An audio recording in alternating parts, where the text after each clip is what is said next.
doing a slow tape. Good. We were just admiring.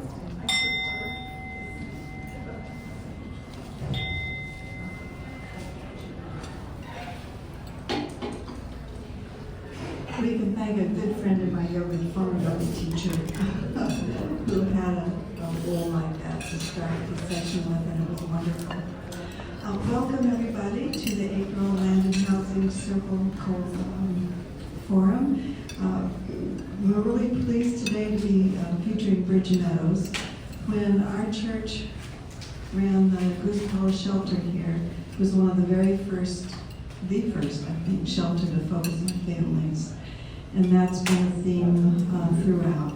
When we held listening sessions and feasibilities for our feasibility study last year, multi-generational and family focus kept coming up as themes. And as soon as I heard that, I thought about Bridge Meadows. And then I was thrilled to meet Ruth, who knows Bridge Meadows probably better than anybody. And so we're pleased today to have two speakers who work on the staff of Bridge Meadows to talk about their program. Lisa Steenson, who is a Development Communication Director, and Sierra Barnes, who is also in Development Communications. She just manages, she doesn't direct.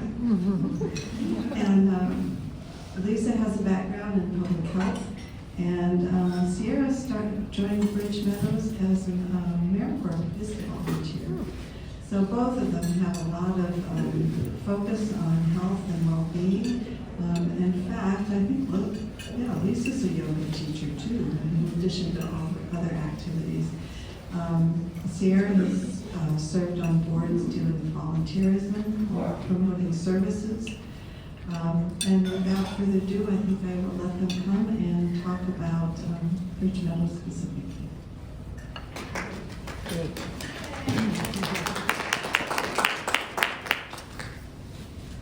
Hi everyone, good morning, or I guess officially good afternoon everyone. Thank you for being here today on your Sunday, and thank you for inviting us to be here, to Diana and to Ruth, to making all of these connections. We're really thrilled to be talking to you all. We're just going to give some brief introductions of who we are, a little bit of background about Bridge Meadows, and then we really just want to hear from you all. We want to have a conversation. We want to have a Q&A, and because we're all here for one reason, and that is because we care about housing and the people who are affected by the need for housing, which is all of us, right? So as Diana said, my name is Sierra Barnes. I'm the Resource Development and Communications Manager at Bridge Meadows. I've been there for about 5 years. And I just want to give you a little bit of background on my why. Why am I in this work? Why do I believe in the mission of Bridge Meadows? And it's twofold for me. I grew up sort of housing unstable, so I really believe in and understand the importance of stable housing, affordable housing, and that's really at the core of why I do this work. And then the other piece of it is that for much of my life, off and on, I grew up intergenerationally. A lot of key moments in my life happened because of living with grandparents or moving to live with a grandparent. And actually, my grandmother, Grandma Carol, was one of the very first people to ever move into Bridge Meadows in 2011 when I was a freshman in high school. You know, I started hearing my grandma talk about this really bizarre new program that she learned about through her church. And so over the last decade or so, I've been able to hear the stories of what it's been like for her to live at Bridge Meadows. So I have that really deep personal connection and understanding of the mission and the impact that has on folks. I'm going to pass it over to Lisa now. Thank you, Sarah, and good afternoon. Thank you all again for taking this time to engage in this conversation. I'm really happy to be here, and thank you, Ruth. So again, my name is Lisa. I've been with the organization with Bridge Meadows for about 7 years. Been doing nonprofit service work for 22 years. I grew up Italian Catholic, so I grew up around a lot of relatives, a lot of meals. And I also attended a Jesuit school, so I did a lot of service work throughout my upbringing. So it really brought me to the nonprofit landscape. I worked at the Seattle YMCA up in the University District, where there does happen to be a lot of homeless young people, and I did a lot of drop-in programs, whether it was showers, meals, things like that, and I was a part of a larger coalition up there. And my mother-in-law actually served on the board of Bridge Meadows before our first one was built. And I was every Friday and Saturday running this drop-in service program for 18 to 25-year-olds just to get basic needs. And I remember my mother-in-law called me and was like, hey, there's this intergenerational thing called Bridge Meadows we're gonna do down here in Portland. You know, and I was super stressed out from having worked multiple shifts, and I was like, yeah, good luck with that. And I couldn't really see, you know, beyond what was possible. And I kind of flippantly said, hey, if I ever move down to Portland, I'll come work there. And well, here I am. And it's been really great, but I think having those perspective of what could be, I come from a public health background, and we look at, you know, how do we, for large populations and, you know, for the greater good and innovation and prevention. And I really do believe what Bridge Meadows is doing. It is an innovative solution to so many of today's issues and problems around health, well-being, aging in place, foster care. And so I get really excited about talking about Bridge Meadows. So thank you so much. But we'll give you a little bit, I'm gonna hand it over to Sierra and give you some context, because we know not everyone knows who we are. So, here you go. Okay, so what is our mission? Bridge Meadows creates and inspires intergenerational communities for the well-being of children, families, and elders. So each of our sites, they take up about a city block. They're built for approximately 75 residents. About 1/3 of the units are townhomes that are specifically built for families, parents adopting or fostering or raising kiddos who've been impacted by the foster care system. And the rest of the units are 1 and 2 bedroom apartments for adults over the age of 55 who want to contribute and give back to their communities in a meaningful way as they age in place safely and healthily.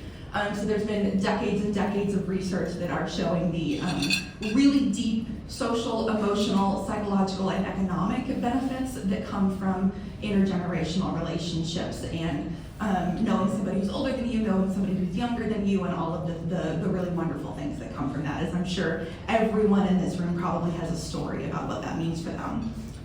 And our social purpose. So social purpose, this is the reason that we come together, and that is to provide permanency of home and family for children and youth who have been impacted by foster care. That is the reason that we all come together. That sort of serves as the core of all of the work that we do. And then one of the strongest tools that we use to achieve this is those intergenerational relationships. It's the elder who lives down the road, who walks a group of kiddos to school while their parent goes out to work, and sort of creating that really strong network of support, all to promote the long-term health and well-being of folks.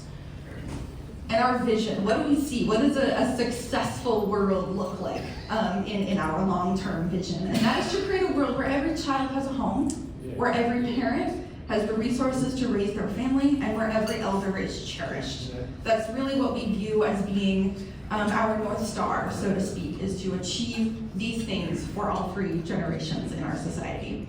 Nationwide, worldwide, globally, big star, but we gotta focus here and now, right? So I'm actually gonna hand this part over to Lisa a little bit to get into some of the history of how we came to be, and then some of the nitty-gritty details that will aid in our conversation later. All right, thanks. So Bridge Meadows, our first one opened in 2011. We were in North Portland. So this is the beautiful, this is Ruth. This is her community. So this is one, like Sierra said, we have nice townhomes, we have 1-bedroom apartments for our elders, and we have a big meadow in the middle. And so it's about a 3-to-1 ratio of elders to children, because again, we want those intergenerational relationships. But let me talk a little bit about the history of how the first one came to be. So there was a group of concerned philanthropic folks in Portland, and they read a book called Hope Meadows. And Hope Meadows was created, I see some nodding, and it was featured on Oprah, but basically it's a community that's outside of Chicago, around Tulare, Illinois, and they were the first intergenerational housing community created. And so basically a group of people went back there and toured, and then they got together, and then they decided that they wanted to build one here. And so it's been a journey. It took about, I would say, it was 2002 when it was created, and then our first one was open in 2011. So almost a decade to get our first one out of the ground. So our second one is in Beaverton. So we did that one a little quicker. So back in 2017, and that was a partnership with a church. They actually had an extra parking lot, and they wanted it to be, used as a blessing for the community. And it was through city relationships with the city of Beaverton and how that was created. And then our third one, we did it a little faster, so we're growing, is in Central Oregon. And this was a partnership with a new developer called Hayden Homes. And they wanted some affordable housing. Actually, it was a city requirement. And they saw us as a solution for their city. Because now cities have, they're trying to put some affordable housing requirements in place. But it's been a great partnership. And so really at the core of who we are, what we do, and why we've been able to achieve 3 communities in the last decade is through partnerships and through our private.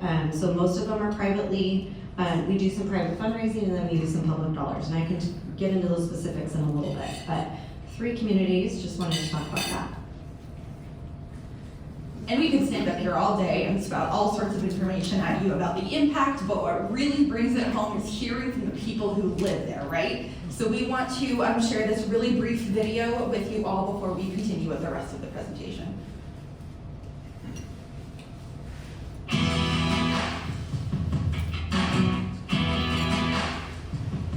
If people wonder, is the Bridge Meadows mission being accomplished, all they have to do is take a look at the kids.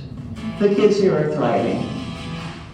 My favorite thing about Bridge Meadows is the kids. There's always someone outside to play with, and it's always nice to see everybody out and about. Everyone is so close, and whenever there's an event, almost everyone is there. It's like a second family, pretty much. There's lots of friends that you can play with here. Like my kid. So I'm Benny. I have these green things for my lasers, like this. Sorry, after 5 I love them. Community is not like a word you say or hear. It's like an action you do, not for yourself or anyone else. It's for everyone together. It's not always cupcakes and rainbows, but it's still home, and that's really all we need. What's unique about the community is the kids could still go outside, wear masks, they could still distance, and so they still got some in-person interaction, which was really helpful. And I know other families may not have had that opportunity, but because we live at Bridge Meadows, we got to experience that uniqueness. I love Bridge Meadows because it's a beautiful place. My new home, right there.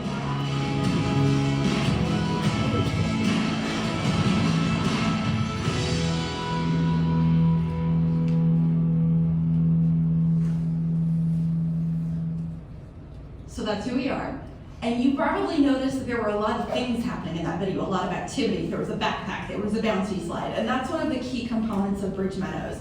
With housing, stable and affordable housing as the foundation, the tool of intergenerational relationships and that network of peer support, and then another layer of on-site social services. That includes everything from fun activities like bouncy houses to celebrate the end of the school year, to a back-to-school shopping program that we set up for the kiddos to get all the things that they need to go back to school, to trauma-informed caregiver training, to how do I support a kiddo who's having a situation and they're being dysregulated in their emotions. What tools do I need to help that kiddo and help that parent be okay in that moment? So sort of everything that folks would need to live happy, healthy, safe lives as individuals and as a collective community, we try to bring that on site and remove as many barriers as possible for folks. I'm gonna hand it back over to Lisa a little bit to get more into that. Yeah, so again, we are an affordable housing community, and we have a program. And so really what we see how you have to, how do all these intergenerational relationships really work? So at every site, we have a clinician, someone with a social work or some sort of therapy background, because you are, working with, 3 different populations of folks and the kids who've experienced what they've experienced. And so we really do need that. But again, we need that connector, or when conflict arises, like the young person who said it's not all cupcakes and rainbows, because conflict does arise. You're living in one city block, and sometimes there's some disagreements, and so that on-site person might help facilitate, and also, again, like Sierra said, help, bring out. We always want people to bring their gifts and talents to the community, whether that's teaching art classes or whatever, and really that person helps bring it all together. And what we believe, how we achieve our vision, where every child has a home and a family, every parent has its resources that it needs to raise their family, and every elder is cherished. This is our theory of change. And so what we believe is that you need to have those shared experiences. Just like we're all in here together, you gotta bring people together in an intentional way. And that helps bring those relationships. You start making those natural connections.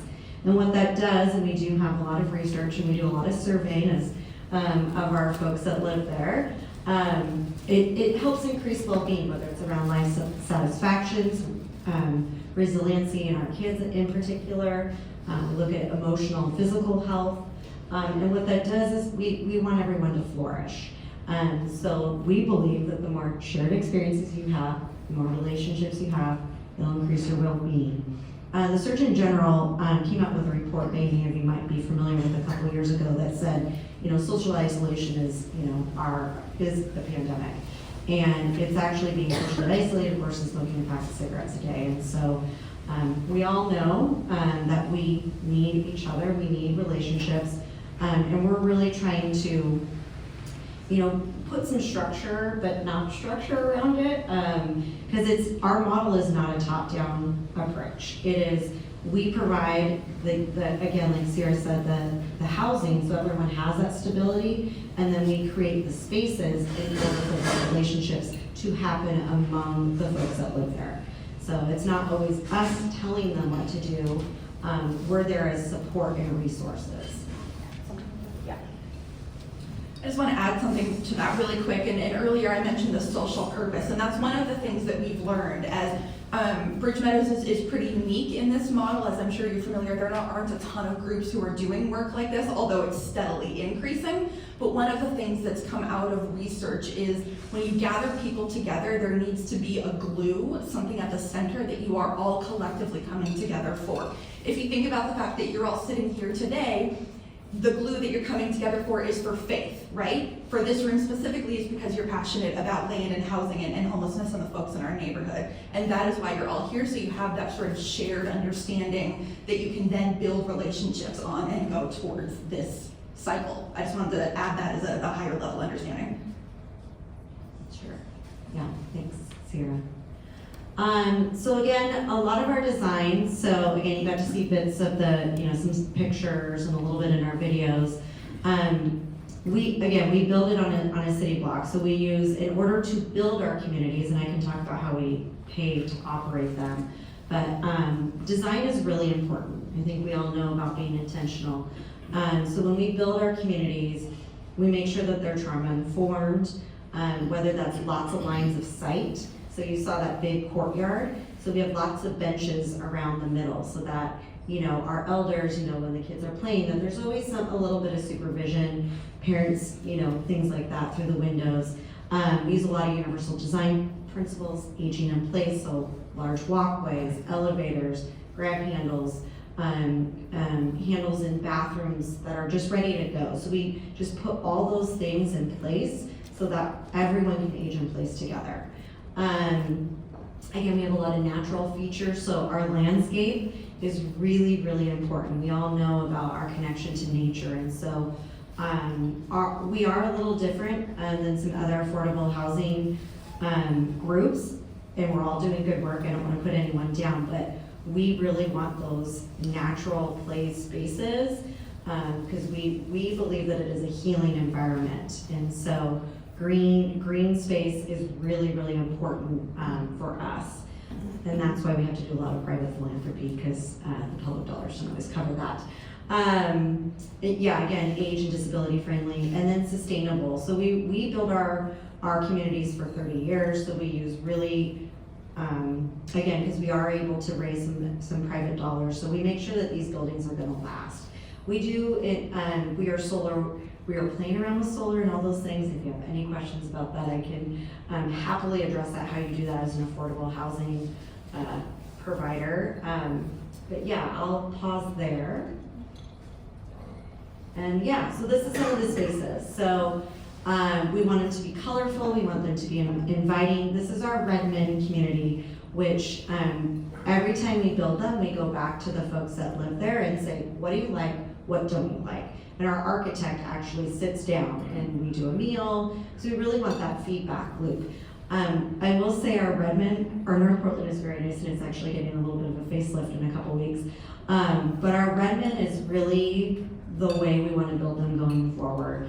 And again, we use these recycled woods from the port, so we want those soft, warm, inviting, and again, we want these buildings to last, these spaces to last. Yeah, and this might be where a lot of meals happen. This is our big community room, where we have what's called Happiness Hour, which happens a couple times a month, where the community comes together for a meal. But there's all sorts of activities that happen in that space. And I will touch on, yes, a little bit, and again, we can open it up to questions a little bit, but we do want to hear from Ruth in a minute. But just, yeah, like I mentioned, we believe in partnership. We do utilize the low-income housing tax credits.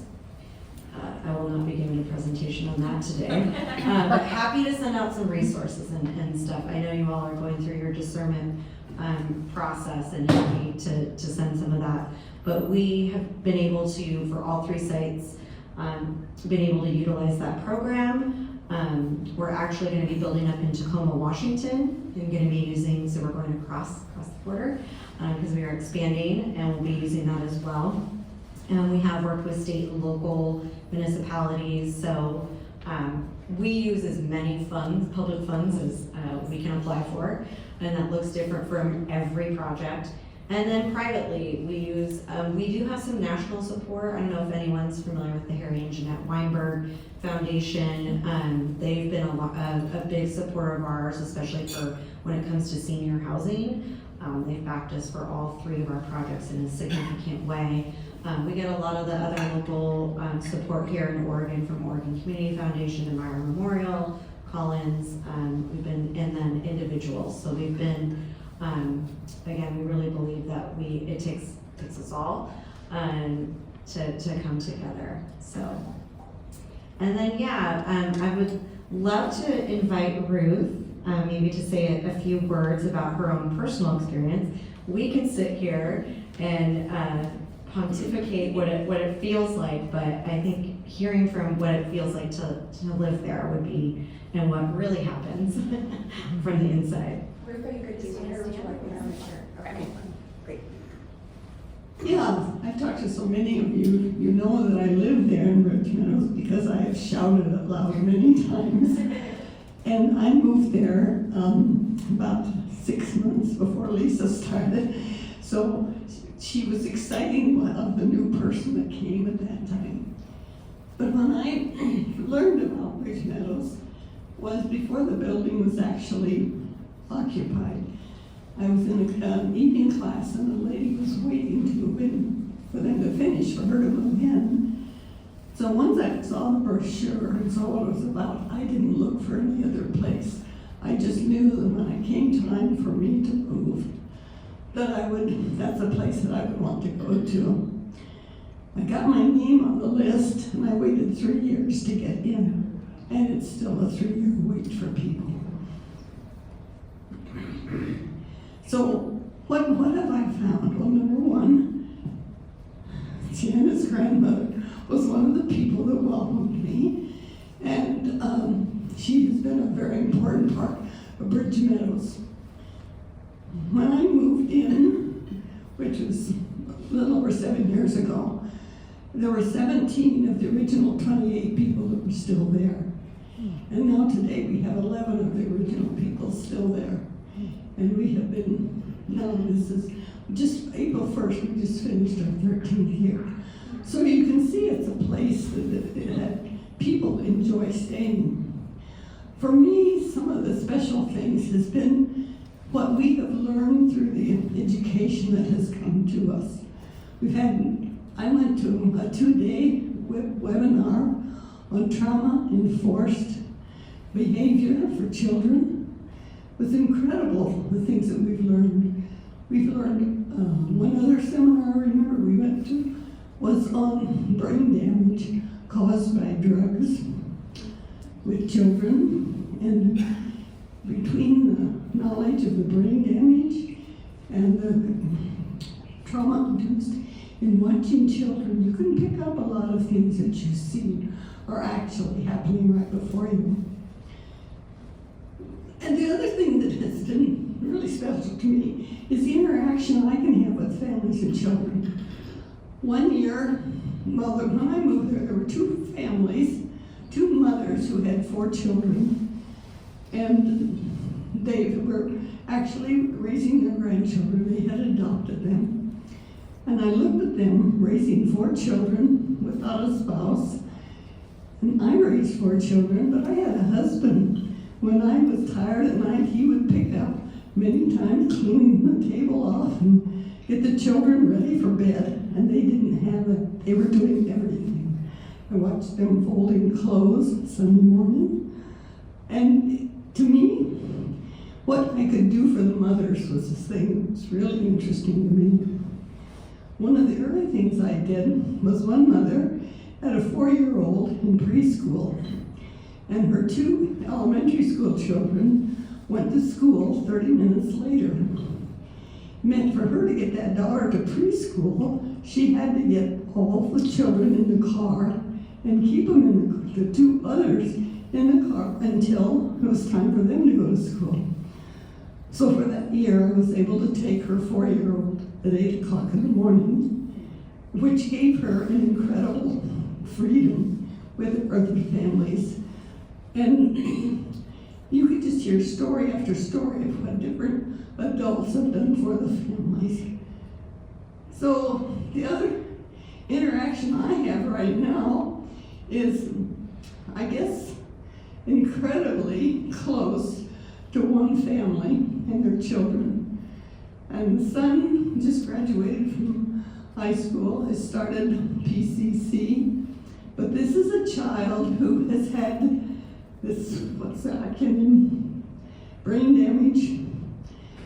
But he's normal in the way in which he can learn, but he can't pick things up quickly.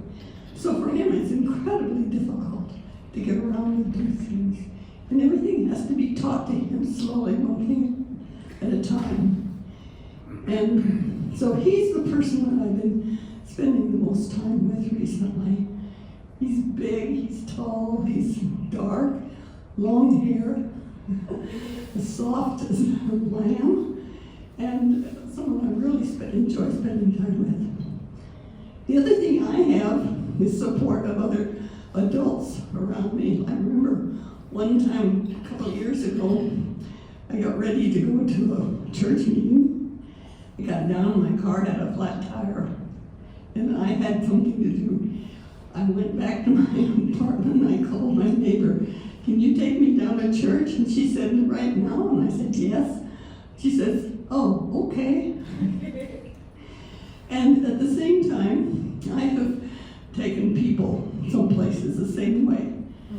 I don't offer to drive people anymore because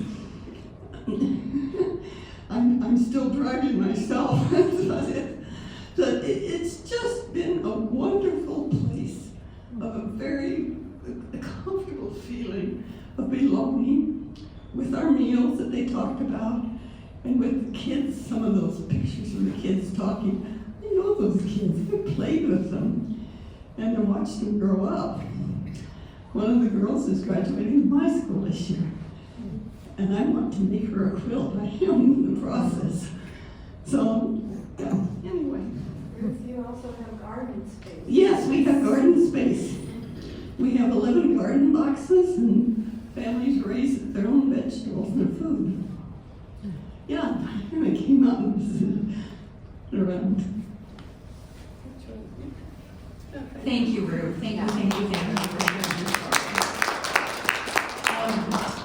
I believe that's it for our presentation. We want to hear from you. What questions do you have? What discussions? Let's chat.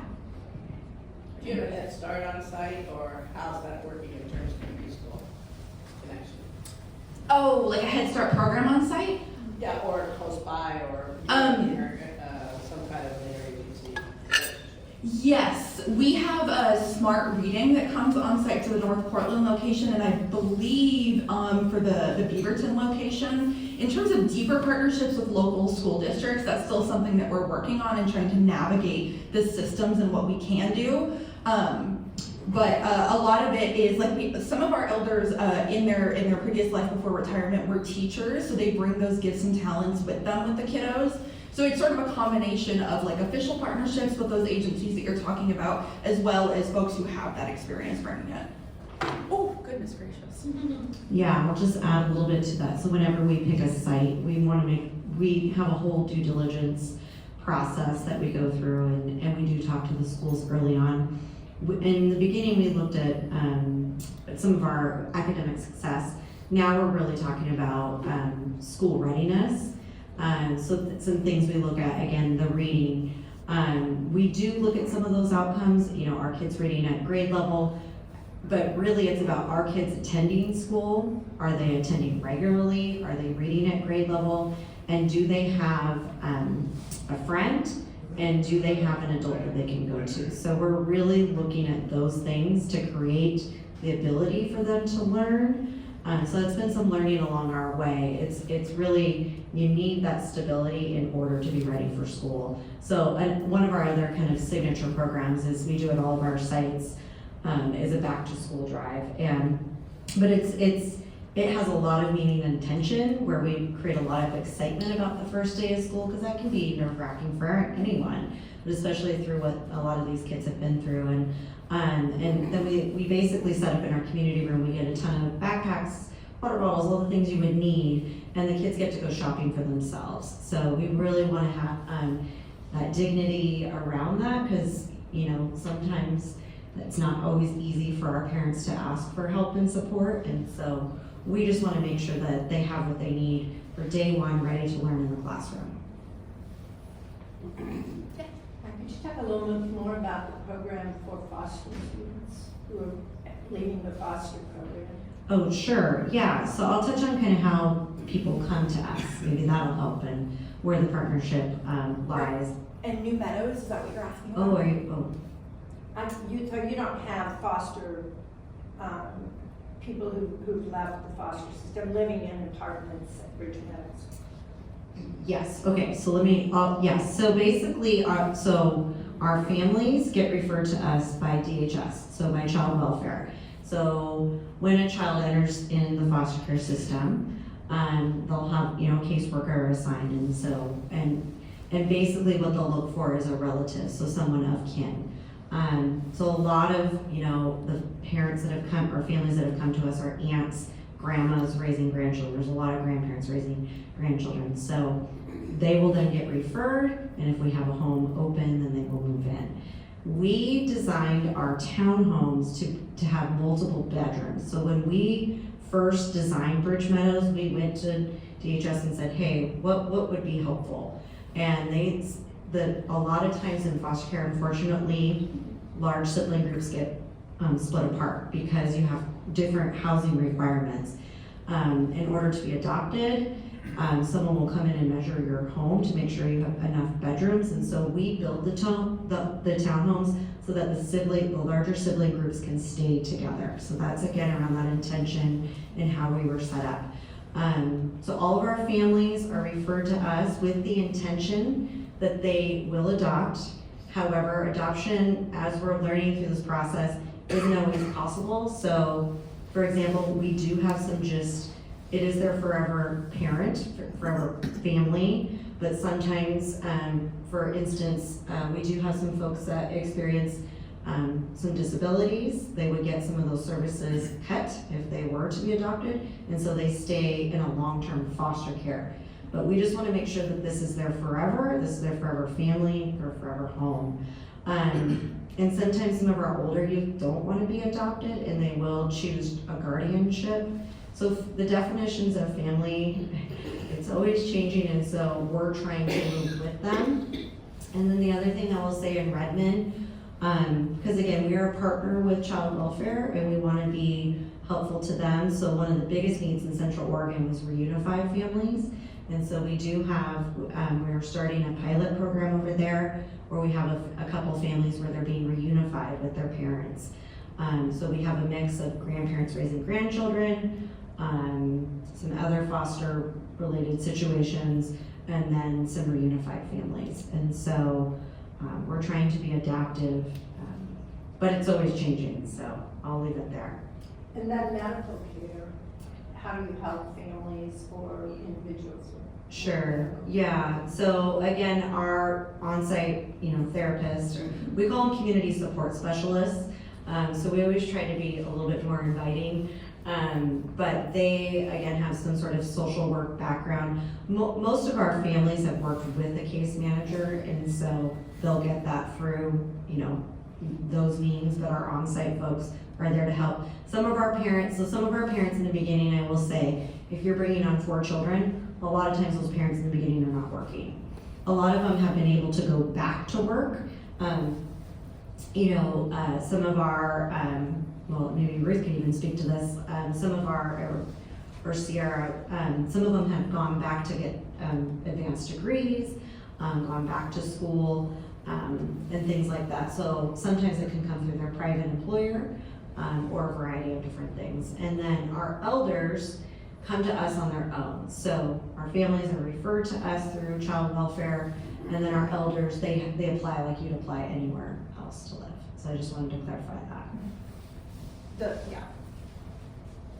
Your question about medical support. So Bridge Meadows is independent living. So our the community support specialists, or CSSs, they will work with elders to figure out if, like, let me just give an example. If an elder starts to experience symptoms of dementia or memory loss, the CSSs will work with them to figure out what services do you need, what can we help provide, and then at a certain point, if it gets to a place where they can no longer live independently, we'll work with that person and their family to help find resources and refer them to a memory care facility. Because we that's not the type of service that we provide, but we work with them as much as we humanly can to make sure that they're safe and happy and healthy, and sort of navigate all of those systems as much as we can help.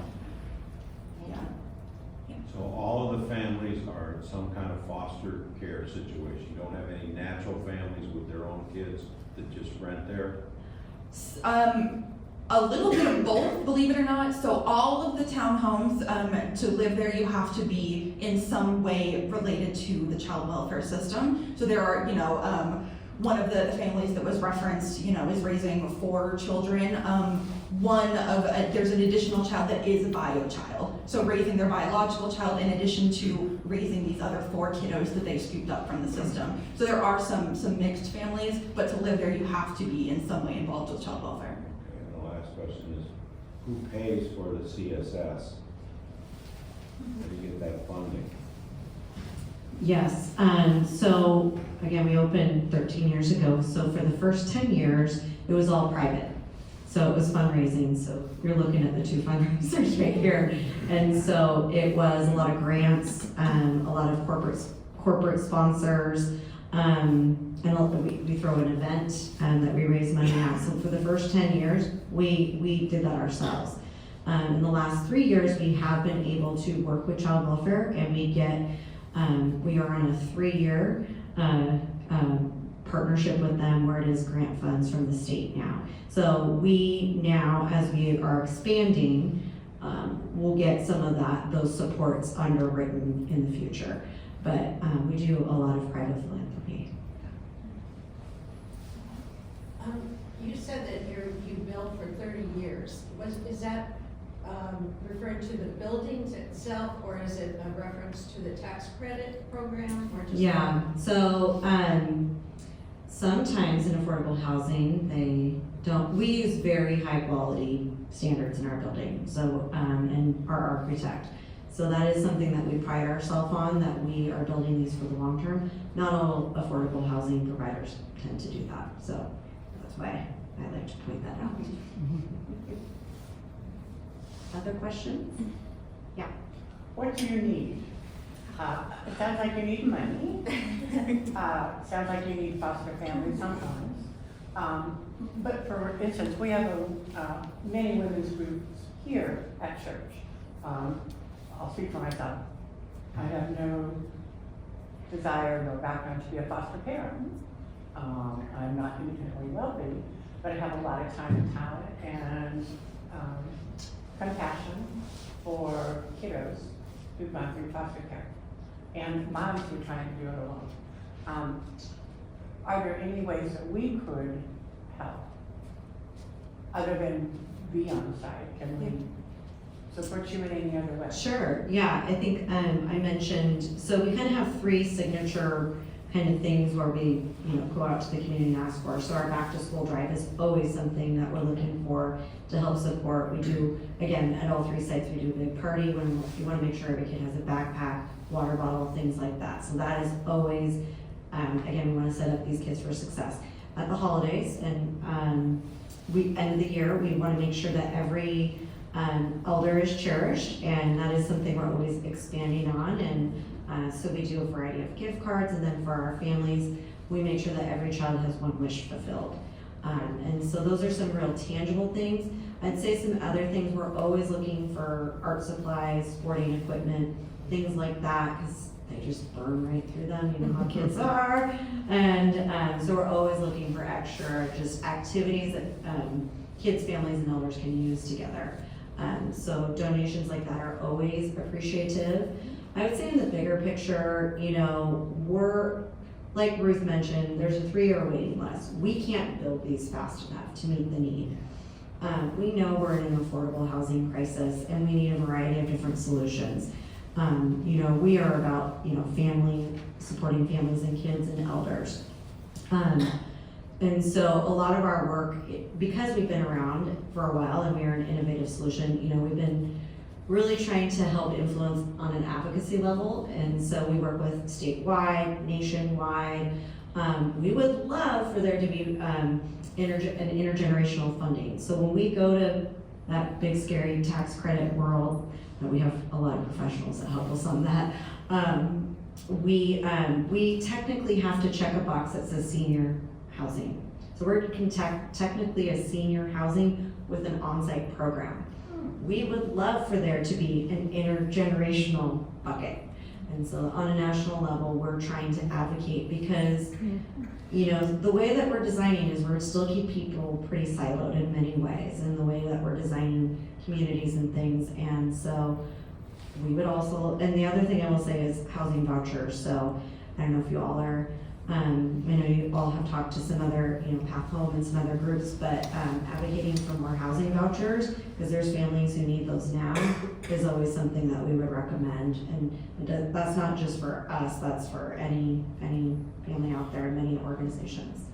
Thank you. So I know what you're going into then. You're talking about blending money and be able to get money from housing and money from child welfare and money from mental health, but to blend it in one way, which takes a heck of a lot of good financial background. That must cost you money.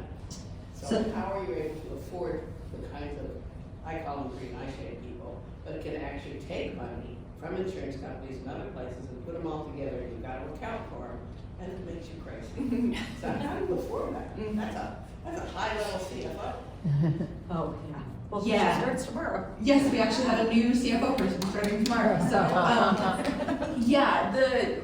everything that Lisa said. So a number of years ago, if you looked at the way that our money came in, it was like 85% event and revenue, which is those sponsorships, it's the corporate, it's the foundation, it's the individual people. And now I think there's been a little bit, frankly, I think since 2020 and the lockdown and some of the people thinking about things and systems in slightly different ways, there's been a little bit of a shift in how people are thinking about things. And, you know, the big people who hold the purse strings and are writing the policies are starting to think about, like, wow, we need to put some money towards prevention, which as in people were like, well, yeah, that's how it should go, you know? So there are some shifts happening. So for example, you know, we have long-term funding from the Oregon Department of Human Services through the work that we do with child welfare. And that's been helpful because having ongoing funding means that Lisa and I can spend a little bit more time finding new folks, you know, instead of constantly trying to, you get it, you know what I, yeah. And then we also, for the Portland community, there's some of you, if you live in the city, are familiar with the Portland Children's Levy, which is a tax on land that goes into a big pot of funds that then gets distributed out by the city to various child-serving nonprofits. And we get long-term support from them, like for the last 5 years, and starting to develop those sort of relationships at each of the cities that we're at, and sort of marrying all of these things together. And having really expert staff who can help navigate those systems and find those folks who can then help us work through and marry all of these funding cycles that you're talking about. It's complicated and beautiful, and it's really interesting to try to work through all of these systems.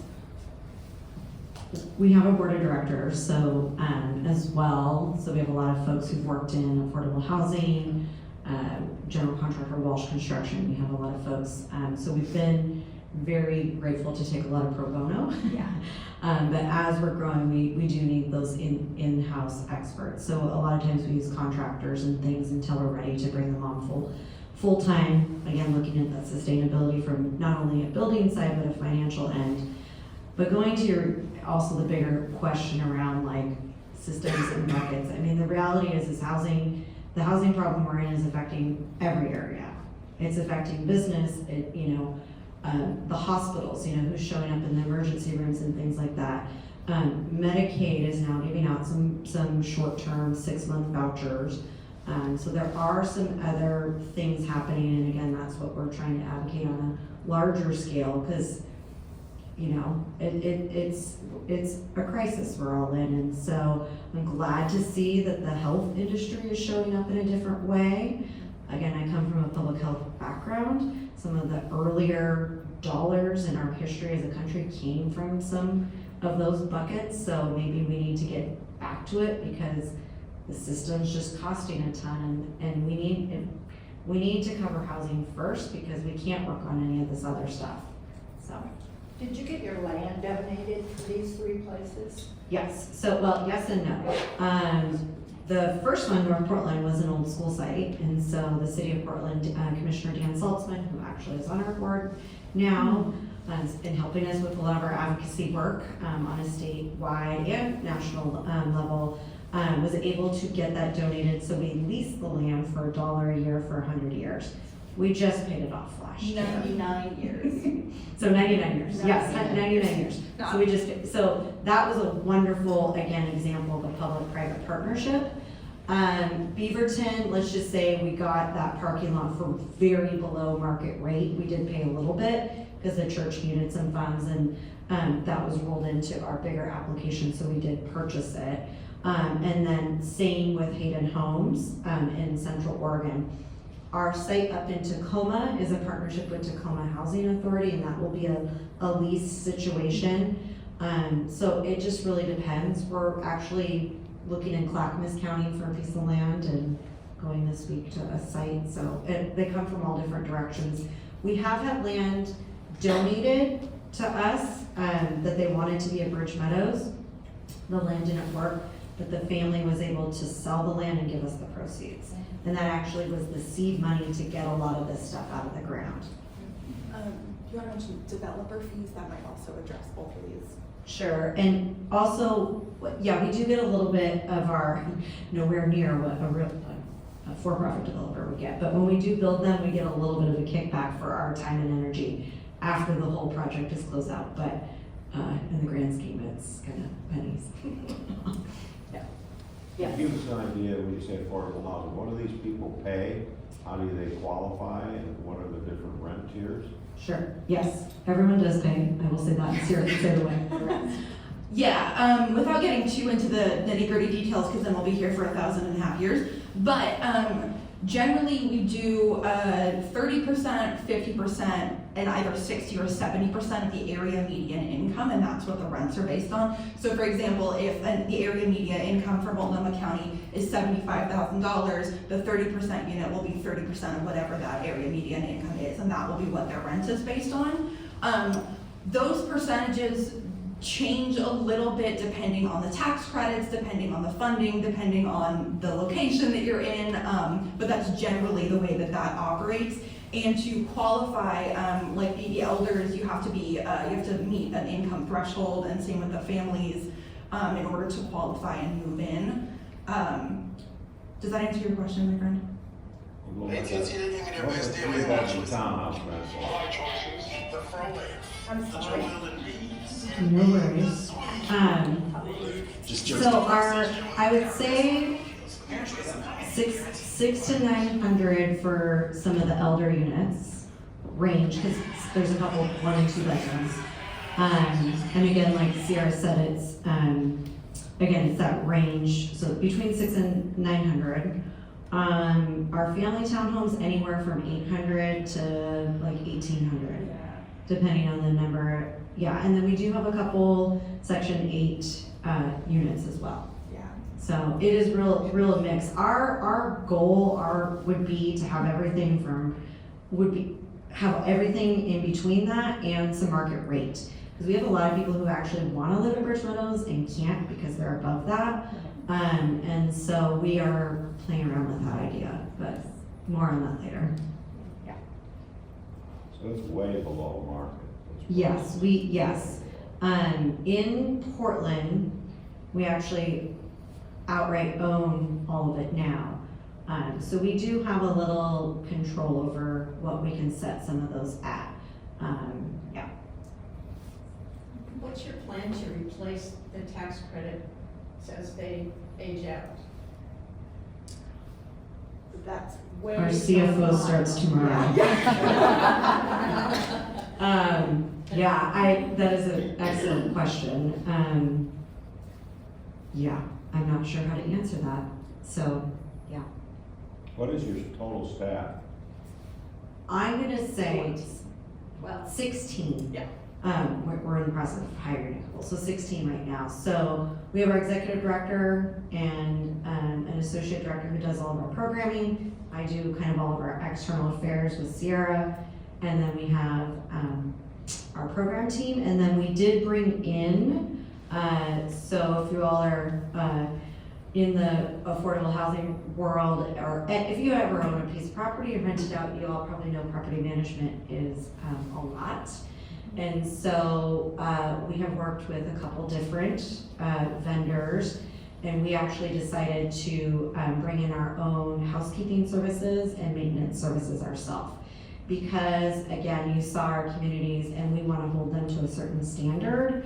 And that was really, really hard for us to contract out with. They just weren't holding the same values.